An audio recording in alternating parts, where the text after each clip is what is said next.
The truth is, wealthy Black folks and poor Black folks don't really get along like that. I mean, let's just be honest. Even if you think of the content creation space, you have some content creators who are very, very open about not wanting to mess with Pookie and them and not wanting to go into the hood or just not wanting to be around basically lower class Black folks who represent what they believe to be vulgar, repulsive, all the degenerate aspects of behavior. And then you have those who come from the inner city. You have those who very much feel like people are boule, that they're uppity, that they're a little bit too high-minded, that they're not really Black, that they're not really for the culture if they come with that energy. In the manosphere, you have the debate between the suit and the ties, those who were educated versus the dudes who were in street clothes and feeling like they didn't want to be super uppity. And so I think one of the things that we don't really talk about when it comes to some of the dissension that we see going on, not only in Black America, but Black folks, period, in America, is class and classism. There's been a lot of talk about delineation. There's been a lot of talk about Black Americans being over there and delineating from African immigrants or Caribbeans. And specifically, when you think about immigrants, right? Black immigrants, we already know, take up a very small percentage of the American population and especially the immigrant population. Black immigrants are the least likely to come over. Yet and still, it is not uncommon to see these immigrants come over and end up in the middle or upper class, see them become doctors or lawyers, or see them get into engineers, basically get into spaces that are going to afford them a middle class or upper middle class life. And so I think in general, when we are considering some of the division that goes on in Black America, and then when you add to that the complications associated with different cultures, we want to consider how class actually plays a role. I firmly believe that there's actually a lot more allegiance within class than there is within ethnicity or there is within where a person is from. For example, a wealthy Black American might actually feel more connected to a wealthy African immigrant because they're living the same lifestyle. A wealthy Black American who owns a few homes, goes on vacation regularly, goes to church once a week, values education and values putting their kids in soccer and ballet and giving them music lessons and teaching the other languages. They may actually feel more connected to a wealthy African immigrant who has a similar lifestyle than a Black American who is in the lower class, who is struggling to pay rent, who is, has family members who go in and out of jail, who is in survival mode. You know what I mean? Like, although both are Black American, because their day-to-day lived experience is so different, that wealthy Black American who's in the upper class might feel more comfortable with an African immigrant. They're going to find themselves with the same Jack and Jill events. They're going to find themselves with the same black tie events. Quite frankly, someone else who's in the upper class who has their day-to-day experience. And so online, it's so easy for people to just get online and react. But if we actually think about this logically, and if we actually understand what this means from a day-to-day basis, classism is a really big deal. I brought up this tweet not too long ago, just mentioning this, and I was actually really surprised at the amount of feedback that I got back. And so I wanted to bring up these comments because I think it did a beautiful job of basically detailing what I'm trying to express as to how classism is a huge divide that no one is talking about when we're talking about delineation, when we're talking about Black culture, African American culture, Black culture, foundation of Black Americans, ADOS, Black immigrants, and all the different division that people are feeling. No one is necessarily considering the factor that, yeah, a African immigrant might look down on a poor lower class person the same way a wealthy Black American is going to look down at a poorer class person. What people assume is judgment of one's culture or judgment of one's history might actually be class. Sometimes just a little bit of both, but I think it's something to consider. Okay, so let's get into these comments because, as I mentioned, I was not expecting it to get too much feedback, but the fact that it did shows me that I struck a nerve and that there's some validity to what I'm saying.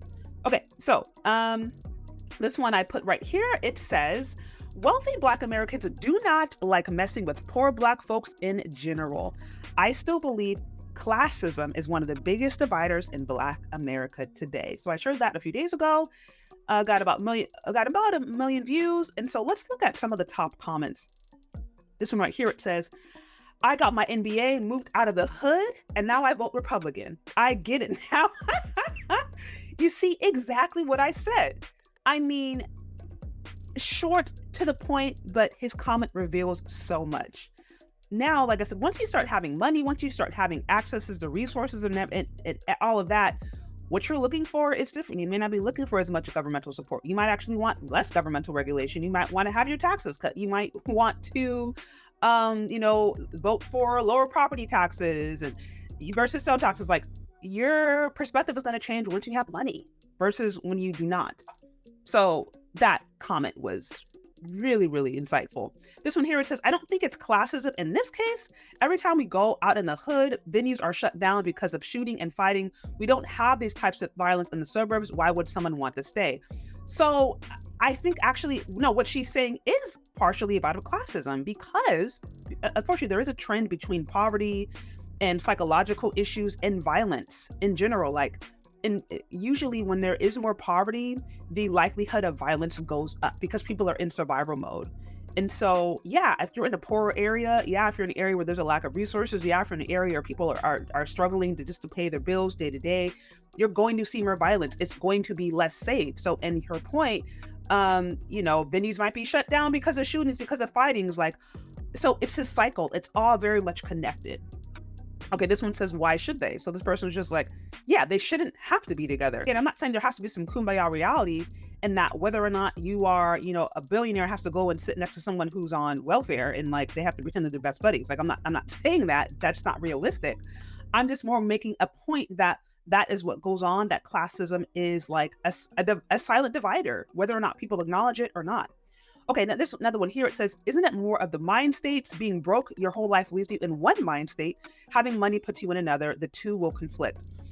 Again, I agree with what this person is saying. I do definitely think the mindset has a lot to do with it. And that is partially why, again, going back to my point, each class tends to have a certain set of values that are associated with it. This one right here, it says, I think it's little to do with classism. It's more so behavior. I won't generalize our poor Blacks, but many of them don't know how to act, don't know how to speak, have no impulse control, and almost always resort to violence. Nobody wants to be around that, including the poor Blacks who fear for their lives due to the above mentioned. Okay, so what's interesting is I've noticed up to this point, people are trying to separate poverty from behavior, from class. And the thing I'm saying is that a lot of times it's actually related, because there is a correlation between poverty and violence, poverty and, a higher risk of DV, a higher risk of substance abuse, and just really, quite frankly, many psychological challenges, because people are in survival mode. When you strip people of basic necessity and resources, that people are going to be already on edge, already more in anxiety, and that it's just really, it begins a domino effect for so many different things. Now, again, and this is not to say that every single person that is poor or grows up to be poor is a bad or is violent or has no impulse control or is completely degenerate. Like, that's not true at all. But it is to say that because poverty in particular, like the lower class, tends to invite more a set of, quite frankly, environmental challenges, you're going to see more of those behaviors in those environments. Now, of course, in the upper class, you still have folks who are DV, you still have violence, you still have psychological issues, you still have all those things. Quite frankly, there's more institutional support to manage day-to-day things that might actually make the life a little less stressful in certain capacities. And then also, like I said, the code of conduct has it to where people are better at faking, you know what I mean, or hiding things behind closed doors. And so you still have issues in the middle, upper middle class. You still have many of the issues there, but like I said, there's different institutions, there's different support, and again, there's different environmental factors that really impact how these things show up day to day. How do you think classism plays a role in how Black Americans get along, and then how Black people get along in general? Let me know what you think. Leave your questions and comments down to the comment section below. Also, be sure to check me out on Patreon, where you have access to exclusive content I don't have anywhere else. Also, you can become a channel member for as little as $4.99 a month. I do exclusive lives there and also share content you just won't get anywhere else. And I have a great time just connecting with members. So support me on any of those channels. Thank you so much for listening, and we'll talk later, okay? Bye.